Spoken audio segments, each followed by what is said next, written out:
नमस्कार दोस्तों, पीसीएस पाठशाला में आप सभी का स्वागत है। यूपी टीजीटी पीजीटी की अच्छी खासी भर्ती आई हुई है। तो टीजीटी पीजीटी हिस्ट्री पीजीटी के लिए और साथ ही साथ टीजीटी एसएसटी के लिए लगातार मॉक टेस्ट हमारे द्वारा चलाए जा रहे हैं। हमारे द्वारा जो भी मॉक टेस्ट चलाए जा रहे हैं यह अति महत्वपूर्ण हैं और परीक्षा के लिहाज से अति महत्वपूर्ण हैं और ये सभी एनसीईआरटी बेस्ड हैं। तो इसे फॉलो करते रहिए, परीक्षा होने तक फॉलो करते रहिए। एक बात और कहना चाहूँगा आप सभी लोग से कि जो लोग हमारे साथ जुड़े हुए हैं, अगर उनको यूपी टीजीटी या पीजीटी किसी भी सब्जेक्ट का कोई भी मटेरियल चाहिए तो हर मटेरियल आपको मिलेगा, चाहे पीजीटी हिस्ट्री के लिए हो, पीजीटी ज्योग्राफी के लिए हो, पीजीटी इकोनॉमी के लिए हो, पीजीटी सिविक्स के लिए हो। किसी भी सब्जेक्ट का अगर आपको मटेरियल चाहिए, हिंदी के लिए, इंग्लिश के लिए, मैथ के लिए, टीजीटी और पीजीटी तो मैं दोनों की बात कर रहा हूँ, तो आप लोग हमारे ऑफिशियल व्हाट्सएप नंबर पर संपर्क कर सकते हैं। ऑफिशियल व्हाट्सएप नंबर पर बहुत कुछ आपको मिलेगा। पूरा टीजीटी पीजीटी का संपूर्ण सारगर्भित और रामबाण सामग्री दी जाएगी। तो देखिए, हमारा ऑफिशियल व्हाट्सएप नंबर है 83 18 39 72 और 76। यह ऑफिशियल व्हाट्सएप नंबर जो है डिस्क्रिप्शन में भी है, आप संपर्क कर सकते हैं। और जो भी मटेरियल है यह अति महत्वपूर्ण है और यह चार्जेबल है। तो जो भी लोग सीरियस होंगे वही लोग आएंगे। आइए शुरुआत करते हैं। पहला प्रश्न आप लोग के स्क्रीन पर है। भारतीय उपमहाद्वीप के कई आरंभिक नगर खोजे गए, सबसे पहले खोजा गया नगर निम्नलिखित में से कौन सा है? वह कौन सा नगर जो सबसे पहले खोजा गया था? हड़प्पा, मोहनजोदड़ो, लोथल या सूरकांगेडो? तो वह नगर है हड़प्पा, विकल्प ए। इसकी व्याख्या देख लीजिए। हड़प्पा पुरास्थल की खोज सबसे पहले हुई थी।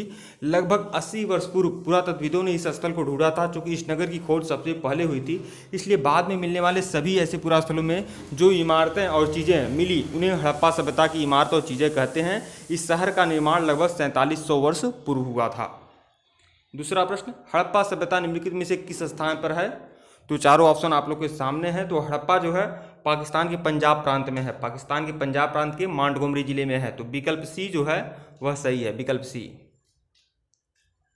इसकी व्याख्या देखिएगा। लगभग 150 वर्ष पूर्व जब पंजाब में रेलवे लाइन बिछाई जा रही थी, 1853 की बात है, तो उस काम में जुटे इंजीनियरों को अचानक हड़प्पा पुरास्थल मिला जो कि आधुनिक पाकिस्तान में है। इंजीनियरों ने अच्छी ईंटों की तलाश में हड़प्पा के खंडहरों से हजारों ईंटें उखाड़ ली। इससे कई इमारतें पूरी तरह से नष्ट हो गईं। प्रश्न नंबर 3 देखिएगा। हड़प्पा सभ्यता के नगरों की विशेषताओं के संदर्भ में निम्नलिखित में से कौन सा कथन सही नहीं है? तो कौन सा कथन सही नहीं है ये आपको बताना है। तो चारों ऑप्शन आप लोग के सामने हैं। इन नगरों में कई नगरों को 2 या उससे अधिक हिस्सों में विभाजित किया गया है। सामान्यतः पश्चिमी भाग छोटा लेकिन ऊंचाई पर और पूर्वी भाग बड़ा लेकिन निचले इलाके में बना हुआ है।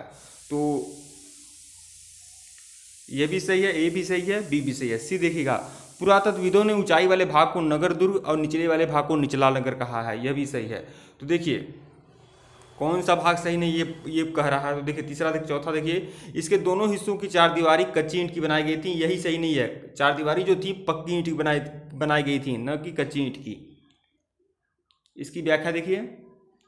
ए बी सी सही है परंतु डी गलत है, क्योंकि इसके दोनों हिस्सों की जो चारदीवारी थी पक्की ईंटों की बनाई गई थी। ईंटें इतनी अच्छी थी कि हजारों साल बाद भी इनके दीवार खड़ी रहीं। दीवारों को मजबूत करने के लिए विशेष प्रकार से इसमें चिनाई की जाती थी। प्रश्न नंबर 4 देखिए। मोहनजोदड़ो में खास तालाब बनाया गया था जिसे पुरातत्वविदों ने महान स्नानागार कहा। इस स्नानागार की विशेषताओं के संदर्भ में निम्नलिखित में से कौन सा कथन सही नहीं है? यह बताना है कौन सा कथन सही नहीं है इस स्नानागार के विषय में। तो देखिए, इस तालाब को बनाने में ईंट और प्लास्टर का इस्तेमाल किया गया था, यह बात सही है। इसमें पानी का रिसाव रोकने के लिए प्लास्टर के ऊपर चारकोल की परत चढ़ाई गई थी, यह भी बात सही है। तीसरा देखिएगा। इसके दोनों हिस्सों की दोनों तरफ से उतरने के लिए सीढ़ियाँ बनाई गई थी और चारों ओर कमरे बनाए गए थे, यह भी बात सही है। चौथा डी देखिएगा। पानी भरने के लिए सीधे सिंधु नदी से छोटी नहर निकाली गई थी, यह बात सही नहीं है। देखिए, पानी भरने के लिए सिंधु नदी से छोटी नहर नहीं निकाली गई थी, बल्कि पानी भरने के लिए स्नानागार के पास ही एक छोटा कुआं खोदा गया था। तो विकल्प डी जो है यही सही नहीं है, बाकी सब सही है, विकल्प डी। कथन ए बी सी सही है परंतु डी गलत है, क्योंकि इस स्नानागार में भरने के लिए पानी कुएं से निकाला जाता था। उपयोग के बाद इसे खाली कर दिया जाता था। शायद यहाँ विशिष्ट नागरिक विशेष अवसरों पर स्नान किया जाता था। प्रश्न नंबर 5 देखिएगा। हड़प्पा सभ्यता से प्राप्त नगरों के संदर्भ में निम्नलिखित कथनों पर विचार करिए। तो कालीमंगा और लोथल से अग्निकुंड मिले हैं, यह बात सच है। कालीबंगा और लोथल से अग्निकुंड मिला है। दूसरा देखिएगा, हड़प्पा, मोहनजोदड़ो और लोथल से बड़े बड़े भंडार गृह मिले हैं। जो अन्नागार मिले हैं वो हड़प्पा से मिले हैं, मोहनजोदड़ो से मिले हैं और लोथल से मिले हैं। यह भी सही है। तो उपरोक्त में से कौन सा कथन सही है? तो 1 और 2 दोनों सही है, मतलब विकल्प सी। इसकी व्याख्या देखिए, हड़प्पा सभ्यता से प्राप्त विभिन्न नगरों में से कालीबंगा, लोथल जैसे नगरों से अग्निकुंड मिला है जहां संभवतः यज्ञ किए जाते थे। हड़प्पा, मोहनजोदड़ो और लोथल जैसे कुछ नगरों से बड़े बड़े भंडार गृह मिले हैं और कई हड़प्पाकालीन नगरों से मिट्टी के खिलौने भी मिले हैं। देखिए, मिट्टी का खिलौना कहाँ से मिला है? बनवाली से मिला है। बनवाली या मोहनजोदड़ो आदि से मिट्टी के खिलौने मिले हैं, बनवाली में विशेष रूप से। प्रश्न नंबर 6 देखिएगा, निम्नलिखित में से किस स्थान पर हड़प्पा नगर प्राप्त हुए हैं? हड़प्पा का जो नगर है किस किस स्थान से प्राप्त हुआ है? तो देखिए, सिंधु पाकिस्तान से, गुजरात भारत से, राजस्थान भारत से, हरियाणा भारत से, पंजाब भारत से, इस सब जगहों से हड़प्पाकालीन नगर प्राप्त हुए हैं। हड़प्पाकालीन नगर इन सब जगहों से प्राप्त हुए हैं। कह रहा है कौन सा कथन सही है? तो 1 2 3 4 5, मतलब विकल्प डी जो है वह सही है। देखिए, हड़प्पा नगर आधुनिक पाकिस्तान के पंजाब और सिंध प्रांतों, भारत के गुजरात, राजस्थान, हरियाणा और पंजाब प्रांत से मिले हैं। इन सभी स्थलों से पुरातत्वविदों को अनोखी वस्तुएं मिली हैं, जैसे मिट्टी के लाल बर्तन जिस पर काले रंग की चित्रकारी की गई है। देखिए, जो बर्तन थे वह ऐसे बर्तन थे जो थे वह लाल रंग से रंगे गए थे, लाल रंग से रंगे गए थे, पूरे लाल रंग से थे और काले रंग से डिजाइनिंग की गई थी। यह बात विशेष रूप से था। इन सभी स्थलों में पुरातत्वविदों को अनोखी वस्तुएं मिली हैं, जैसे मिट्टी के लाल बर्तन जिस पर काले रंग के चित्र बने हुए थे, पत्थर के बाट, मुहरें, मनके, तांबे के उपकरण आदि, पत्थर के लंबे ब्लेड आदि मिले हैं। प्रश्न नंबर 7 देखिएगा, हड़प्पा सभ्यता में घर, नाले और सड़कों का निर्माण योजनाबद्ध तरीके से किया जाता था। जो घर, नाले और सड़क बनाए जाते थे वह योजनाबद्ध तरीके से बनाए जाते थे। इन नगरों की ऐसी विशेषताओं के संदर्भ में निम्नलिखित में से कौन सा कथन सही नहीं है? यह बताना है कि कौन सा कथन सही नहीं है। तो देखिए, इन नगरों के घर आमतौर पर 1 या 2 मंजिल के होते थे, तो यह तो सही है। 1 या 2 मंजिल के होते थे, सही है। अधिकांश घरों में एक अलग अलग स्नानागार था और कुछ घरों में कुएं भी थे, यह भी सही है। सी देखिएगा, इन सभी नगरों में नालों को खुला रखा जाता था ताकि इनकी सफाई आसान हो सके, तो यह सही नहीं है। नालों को खुला नहीं रखा जाता था। हड़प्पा काल में जो नाले होते थे वो ढके रहते थे, तो यही जो है सी यही सही नहीं है। बाकी डी देखिएगा, हर नाली में हल्की ढलान होती थी ताकि पानी आसानी से बह सके, तो यह सही है। तो ए, बी और डी सही है, लेकिन सी सही नहीं है। इसकी व्याख्या देखिए, ए, बी और डी सही है परंतु सी गलत है, क्योंकि इनमें से कई नगरों में नाले ढके हुए होते थे और नालों के ढके होने के कारण इसमें जगह जगह पर मेनहोल बनाए गए थे जिसके जरिए इसकी देखभाल की जा सके। और अक्सर घरों की नालियों को सड़कों की नालियों से जोड़ दिया जाता था, जो कि बाद में बड़े नालों में मिल जाती थी। यहाँ के घरों के आंगन के चारों ओर कमरे भी बनाए गए थे। प्रश्न नंबर 8 देखिएगा, हड़प्पा सभ्यता के नगरीय जीवन के संदर्भ में निम्नलिखित कथनों पर विचार करिए। तो नगरीय जीवन के संदर्भ में निम्नलिखित कथनों पर विचार करना है। तो देखिए, नगरों में शासक वर्ग नगर की खास इमारतें बनाने की योजना तैयार करता था, तो यह तो सही है। नगर में शासक वर्ग नगर की खास इमारत की योजना तैयार करता था। लिपिक व शिल्पकार भी नगर में रहते थे, यह भी सही है।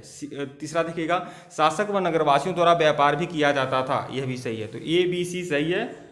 कौन सा कथन सही है? ए, बी, सी तीनों, मतलब 1 2 3 तीनों सही है, विकल्प डी। इसकी व्याख्या देखिए, उपयुक्त तीनों कथन सही है। हड़प्पा के नगरों में नगर की खास इमारतों की योजना में जुटे रहने वाले लोग यहाँ के शासक होते थे। ये शासक लोगों को भेजकर दूर दूर से धातु, बहुमूल्य पत्थर और अन्य उपयोगी चीज़ें मंगवाते थे।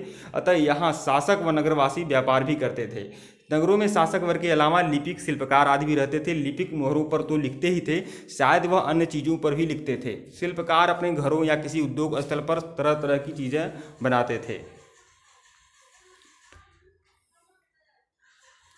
प्रश्न नंबर 9 देखिएगा, हड़प्पा से प्राप्त बाट और मनकों के संदर्भ में निम्नलिखित कथनों पर विचार करिए।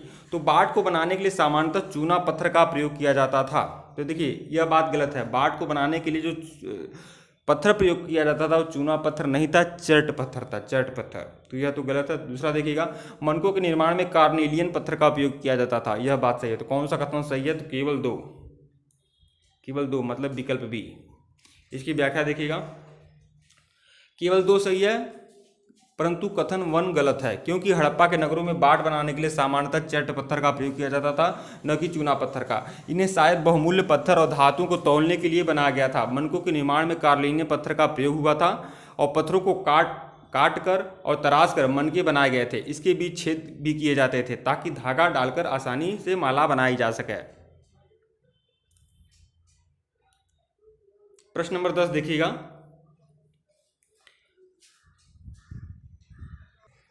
निम्नलिखित में से किस हड़प्पी स्थल से एक कढ़ाईदार वस्त्र पहने एक महत्वपूर्ण व्यक्ति की मूर्ति प्राप्त हुई है?